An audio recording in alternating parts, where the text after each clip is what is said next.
আমরা বাংলাদেশ আরেকটি প্রদেশ করব শুধুমাত্র সনাতনীদের জন্য। আপনারা যদি বেশি বাড়াবাড়ি করেন তাহলে বিশ্বের বিভিন্ন দেশের সাহায্য নিয়ে বাংলাদেশে হিন্দুদের জন্য আলাদা প্রদেশ করব। শুক্রবার রাজধানীর শাহবাগ মোড়ে সনাতন ধর্মাবলম্বীদের এক বিক্ষোভ থেকে এ ধরনের বিস্ফোরক মন্তব্য করেন বাংলাদেশ সুপ্রিম কোর্টের আইনজীবী চৈতালি চক্রবর্তী। তার এই বক্তব্যের পর দেশ জুড়ে শুরু হয় তীব্র সমালোচনা। এই বক্তব্যের পর অনেকেরই প্রশ্ন, বাংলাদেশে হিন্দুদের জন্য আলাদা প্রদেশ বানানোর হুঁশিয়ারি দেওয়া কে এই চৈতালি চক্রবর্তী? বিতর্কিত এই বক্তব্যের পর ফেসবুক ও ইউটিউবে ঘেঁটে দেখা যায় কার্যক্রম নিষিদ্ধ থাকা আওয়ামী লীগ ও শেখ হাসিনার পক্ষে বিভিন্ন সময়ে বক্তব্য দিয়েছেন এই চৈতালি চক্রবর্তী। ওভারফ্লো কিংবা লিকেজের ঝামেলা? ঠিক এই সমস্যার সমাধানে এসেছে স্মাইল বেবি ডায়াপার। এর সুপার অ্যাবজর্পশন টেকনোলজি এখন দেয় 30% বেশি শোষণ ক্ষমতা। এছাড়া দলটির সহযোগী সংগঠন স্বেচ্ছাসেবক লীগের একাধিক অনুষ্ঠানের ভিডিওতেও তাকে সামনের সারিতে দেখা গেছে। একটি ভিডিওতে সংগঠনটির কর্মসূচি নিয়েও তাকে কথা বলতে শোনা যায়। স্বেচ্ছাসেবক লীগের কোনো কর্মসূচি রয়েছে কিনা?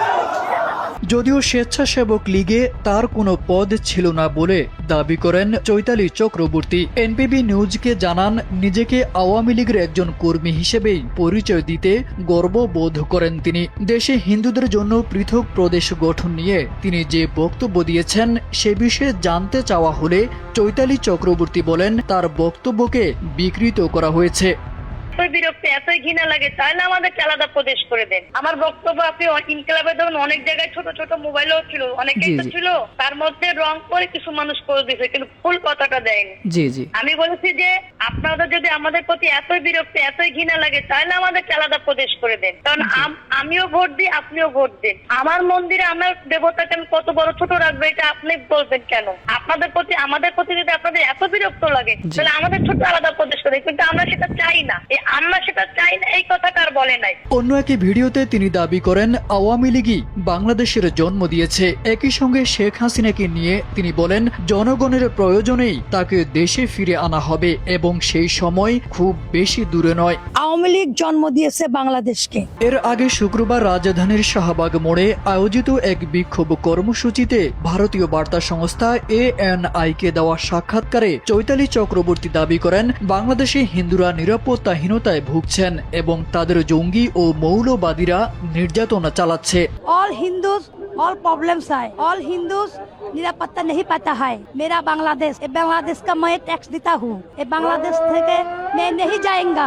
তবে সমালোচকদের দাবি, এ ধরনের বক্তব্য আসলে পরিকল্পিত উস্কানি এবং দেশের সাম্প্রদায়িক সম্প্রীতি ও আন্তর্জাতিক ভাবমূর্তিকে প্রশ্নবিদ্ধ করার অপচেষ্টা। আওয়ামী লীগের প্রতিষ্ঠা বার্ষিকীকে সামনে রেখে এমন বক্তব্যের পেছনে কোনো রাজনৈতিক উদ্দেশ্য আছে কিনা সেটিও খতিয়ে দেখার দাবি তাদের। যদিও চৈতালি চক্রবর্তীর দাবি তার বক্তব্য বিকৃত করা হয়েছে, আর কোনো রাজনৈতিক দলের এজেন্ডা নিয়ে মাঠে নামেননি তিনি।